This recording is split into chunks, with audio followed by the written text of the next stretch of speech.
All right.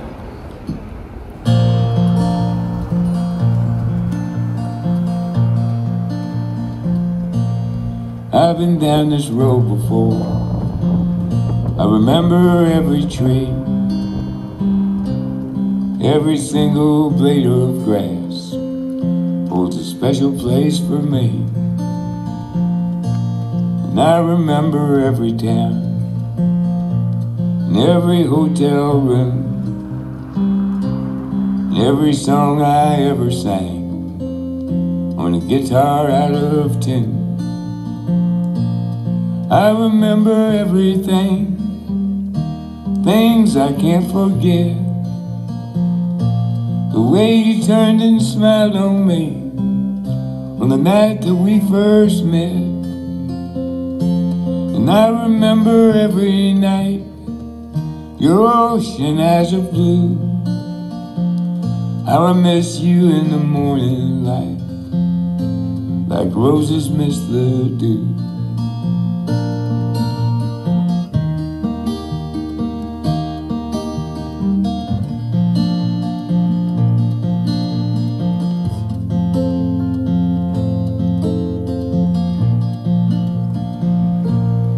I've been down this road before, alone as I can be,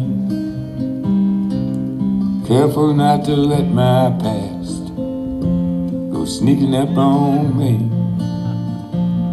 Got no future in my happiness, though regrets are very few.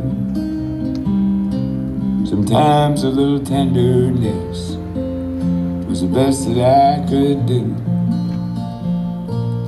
I remember everything, things I can't forget.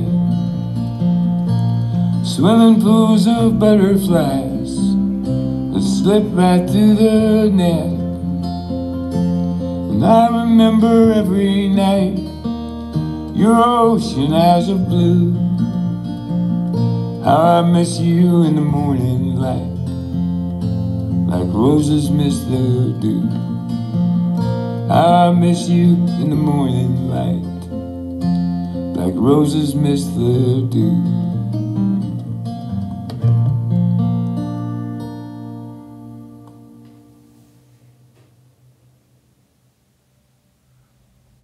Nigel, you're up a laneway in Glasstool village, South County Dublin. Tell us a bit about that. Okay, so we're slightly off the beaten track, but the beaten track is well beaten out there on the main road. It's very, very busy. We have a little sign out there to attract people that don't know we're here. But there are two businesses up this lane, and you're either coming here to die or you're coming here to get your car fixed. We have a funeral home across the road, a long-established funeral directors, and we get on quite well. We have a lot of banter. In a way, with the funeral cars, we service their cars. We also might give the odd lift with a coffin. They might whistle over and say, "Hey, Nigel or Stephen, can you give us a lift? We've got a heavy one in today." That's not a problem, because I'll whistle back to them when we've got a heavy gearbox to lift, and one of the lads from there will come over. So we've been helping each other up this lane for quite a number of years. Nigel, your interest in mechanics, and how did that all come about? Okay, so I was sent to what would be called quite a posh school. I went locally here in Glasstool to Pres Brothers for the beginning of school, and after that I was sent to a school in Dublin 4, St Conleth's on Clyde Road, on the Embassy Belt in Dublin. Gosh, I don't think it really suited me, Latin, and I wasn't exactly academic, and my parents gave me the choice. A lot of those people from that school would have gone on to be doctors and high flyers, accountants or whatever. And I wanted to leave school early. And my mother was a child psychologist, and a lot of parents would probably push their children to go on with school, to do the Leaving Cert, which I never did. I barely did the Intercert. And I had an opportunity to join a firm in Dublin 4 called G&T Cramptons to become an apprentice construction plant fitter, which is exactly what my qualification is. But in G&T Cramptons on Shelburne Road, I had more of an interest in cars. There was a fleet of cars that were owned by the directors and staff at G&T Cramptons, and I had more interest in cars. So although I was working out on building sites, on dumpers and tower cranes and construction plant, that was quite horrible compared to working on nice cars in G&T Cramptons. And I did my 4 years in Cramptons and became a qualified mechanic.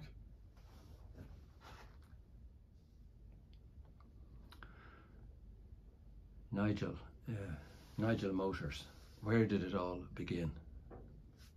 Where did this place happen? Well, you know, I was a mechanic, and I wanted to start my own business. I was working from home in a garage beside the house, which wasn't ideal, so there was bigger ideas.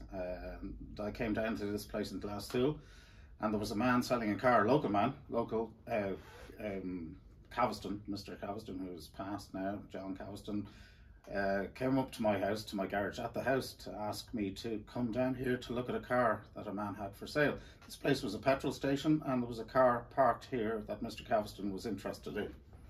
And I came down and realised, oh yeah, that's a grand car, but hey, this is a great workshop and it's empty. And that was the beginning of the discovery of this place. The man at the front was running a petrol station, and he was selling the car. And I said, great, the car is good, the car is great. I was half interested in the car, and I was 100% more interested in the premises here.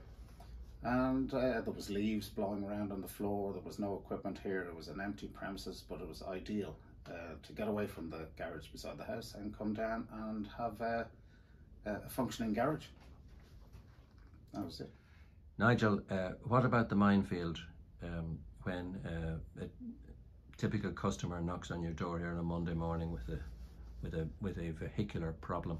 Well, that's if they get to the door on Monday morning. We have a lot of stuff that comes in on tow trucks, and that's when the pressure mounts. You get 3 or 4 cars, the phones hopping. We've got 2 phones on the wall here, and when it hops, and I have to hop and try and get the car back as quickly as possible.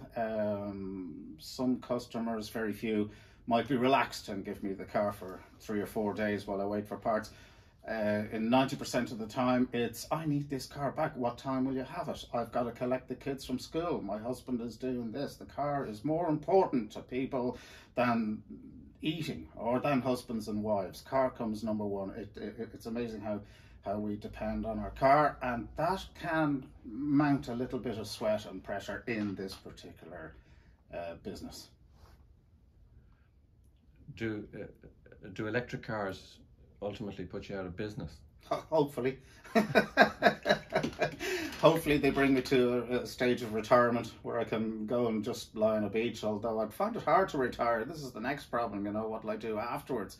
Electric cars, we've had a couple of them in. They do have components like your lights and your wipers and your brakes and your wheels and your wheel bearings, and there are still a lot of common things, even though we're going to go electric if it all works out. Nigel, what's that thing on the wall? Okay, so this could be described as a heart monitor. It's very important for passing the NCT, or for us to know what's coming out of the exhaust. This tube over here, I'm not sure if you're getting that, but this tube, this big long tube, you stick it up the exhaust pipe, and we're going to measure what's coming out of the exhaust and see if it complies with regulations for the NCT. So if I press this button here, we start the pump and we get a graph.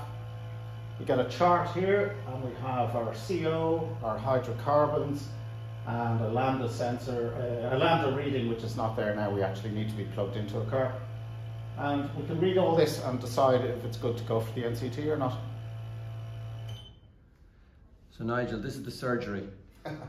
The surgery, yeah. This is the workshop, the main workshop. We've another workshop next door for long-term patients where we might be waiting for parts. We can squeeze a car in there and jack it up and wait for parts to arrive. But this is the surgery where the cars come in and go out. We're not a very big operation. We need to get the car moving. We need to get it back on the road ASAP. If I had a bigger place, I feel I might have a lot of cars lying around and I'd become more lazy about getting them ready. So we're in a tight space.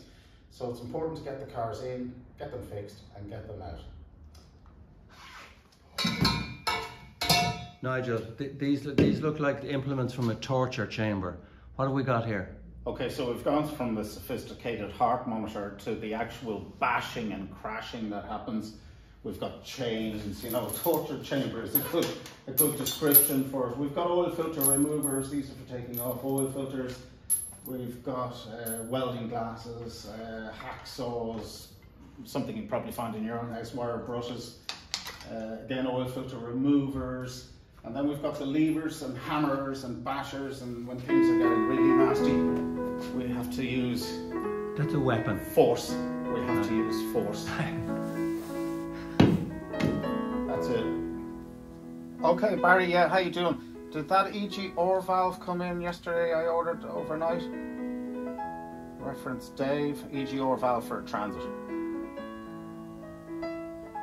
It's there? Okay, I'll slip up to you later. Thanks, Barry. Cheers, bye.